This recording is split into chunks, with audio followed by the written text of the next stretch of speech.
एक छोटे से बच्चे ने अपने सम्मान को वापस पाने के लिए भगवान को इतना मजबूर कर दिया कि उनको धरती पर आना पड़ा।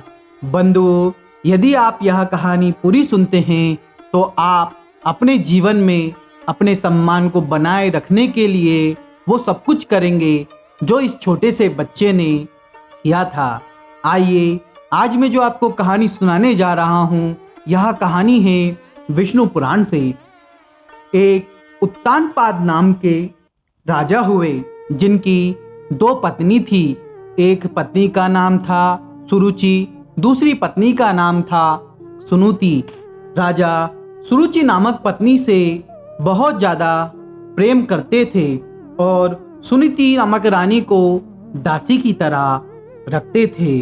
सुरुचि नामक रानी का जो पुत्र था उसका नाम उत्तम था। एक दिन उत्तम अपने पिता की गोद में खेल रहा था, तभी वहां सुनीति का पुत्र ध्रुव आया। ध्रुव ने अपने पिता की गोद में बैठे हुए उत्तम को देखा तो उसके मन में भी पिता की गोद में बैठने की लालसा उत्पन्न हुई। उसने कहा कि पिताजी, मुझे भी आपकी गोद में बिठा लीजिए। तभी वहां सुरुचि खड़ी हुई थी। उसने सुन लिया और कहा, अरे मूर्ख, तू ऐसी कामना भी कैसे कर सकता है? तू मेरे गर्भ से पैदा थोड़ी हुआ, तू तो सुनीति का पुत्र है, उस दासी का पुत्र है। राजा तो मुझसे बहुत ज्यादा प्रेम करते हैं, तेरी माँ को तो दासी की तरह रखते हैं। तूने ये सोच कैसे लिया? छोटा सा बालक रोता हुआ अपनी माँ के पास दौड़े दौड़े चला गया। माँ ने पूछा, बेटा क्या हुआ, क्यों रो रहा है? बेटे ने बताया कि माँ, छोटी मम्मी ने मुझे बड़ा भला बुरा कहा। उसकी माँ ने कहा, बेटा निराश मत हो, ये तेरे पुराने जन्म के कर्म होंगे जिसका फल तुझे इस जन्म में मिल रहा होगा। राजा का बेटा होकर भी तुझे राजकुमार का अधिकार नहीं मिल रहा। बेटा निराश मत हो, सब चलता रहता है। मुझे ही देख ले बेटा, तेरे पिताजी सुरुचि को कितना प्यार करते हैं और मुझे एक महल की दासी के जैसे रखते हैं। तब उस बेटे ने कहा कि माँ, तू मेरे हृदय को इन कोमल शब्दों से शांत करने की कोशिश मत कर माँ, मुझे ये शब्द बहुत चुभ रहे हैं। और माँ, अब मैं चाहता हूँ कि मुझे ये राजकुमार का पद नहीं मिले, मुझे ये राज नहीं चाहिए, पर माँ, मुझे जो पद सम्मान मिले वो इस संसार में किसी के पास ना हो। माँ, मैं वो लेकर रहूंगा। माँ उस बेटे को बहुत समझाती है और कहती है, बेटा ऐसी जिद मत कर बेटा, तेरे पूर्व जन्म के कर्म रहे होंगे बेटा, इस कारण तेरे साथ ऐसा व्यवहार हो रहा है बेटा। माँ इतना कहती है, लेकिन वह बालक नहीं मानता है। राजमहल को छोड़कर वह बालक वन की ओर निकल जाता है। वन की ओर जब वो बालक निकलता है तो उसे 7 ऋषि मिलते हैं, अर्थात सप्त ऋषि मिलते हैं। सप्त ऋषि आसन पर बैठे हुए अपना ध्यान कर रहे थे। इस बालक की रोने की आवाज सुनकर सप्त ऋषि इससे पूछते हैं कि बेटा, तुम कौन हो, तुम क्यों रो रहे हो, तुम्हारी समस्या क्या है?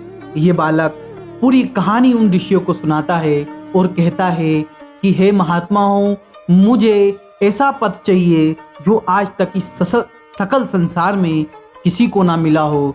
सप्तऋषि सातों एक स्वर में बोलते हैं कि बेटा, यदि तुझे जो भी संसार का चाहिए, कितना ही बड़ा पद चाहिए, जो तुझे लगता है तेरे किस्मत में नहीं है, तुझे वो भी मिलेगा। बस शर्त एक है बेटा कि तू भगवान नारायण हरे गोविंद की तपस्या कर, उनकी पूजा कर। ऋषि मुनियों ने एक मंत्र दिया, क्योंकि उस बालक ने कहा कि मुझे तो पता ही नहीं कि भगवान की तपस्या, भगवान की स्तुति कैसे करनी है। तब उन ऋषियों ने एक मंत्र दिया कि बेटा तू बस ओम नमो भगवते वासुदेवाय मंत्र को बार बार इसका स्मरण कर, भगवान की स्तुति कर। श्री गोविंद इसी मंत्र से प्रसन्न होंगे।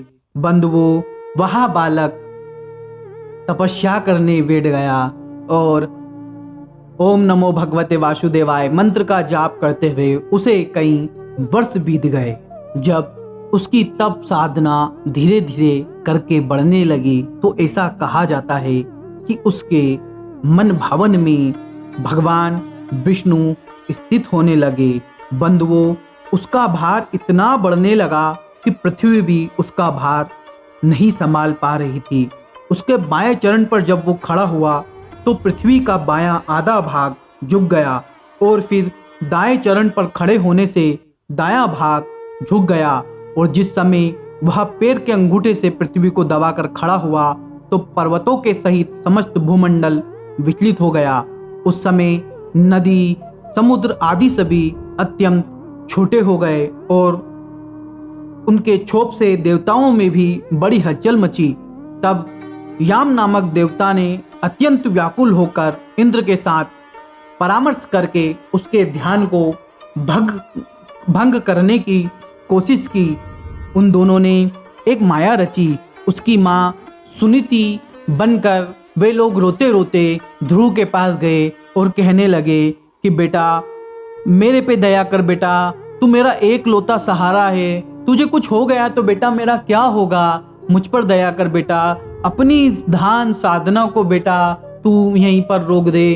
तू पत्थर का मत हो बेटा, मैं तेरे पैर पड़ रही हूँ। लेकिन उस बालक ने एक ना सुनी, क्योंकि वो तो नारायण वासुदेव का मंत्र जाप करते हुए अपनी ध्यान साधना में लिप्त था। वह साधना करता चला गया।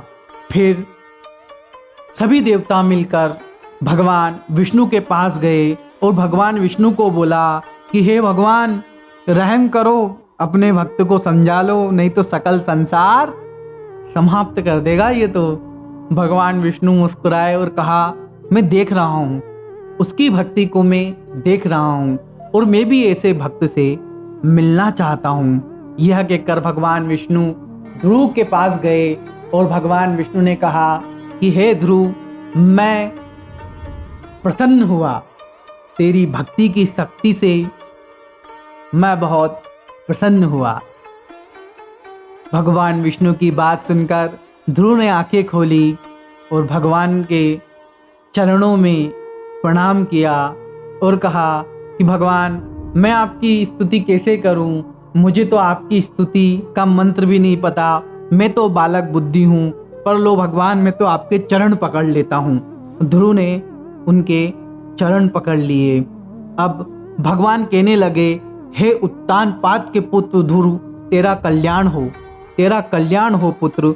ऐसे वचन सुनकर ध्रुव की आंखों से आंसू आने लगे, क्योंकि ये भगवान और भक्त का जो मिलन था वो बहुत ही सुंदर, बहुत ही भावपूर्ण रहा होगा।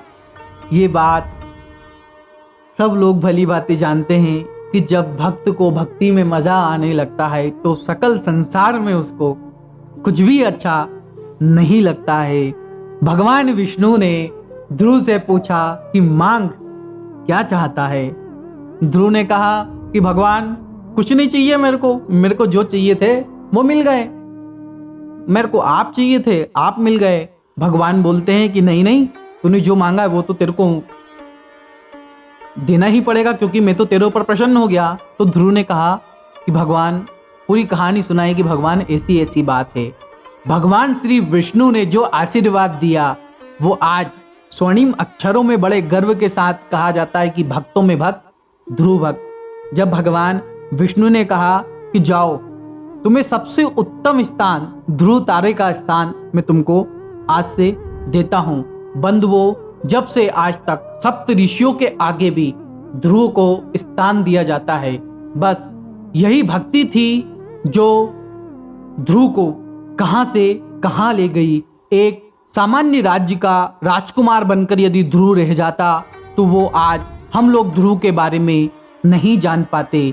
लेकिन उसने भगवान की भक्ति की, उसने भगवान को मनाया, उसने भगवान की तपस्या की और भगवान ने उसको वो दिया जो उसने कभी सोचा भी नहीं था।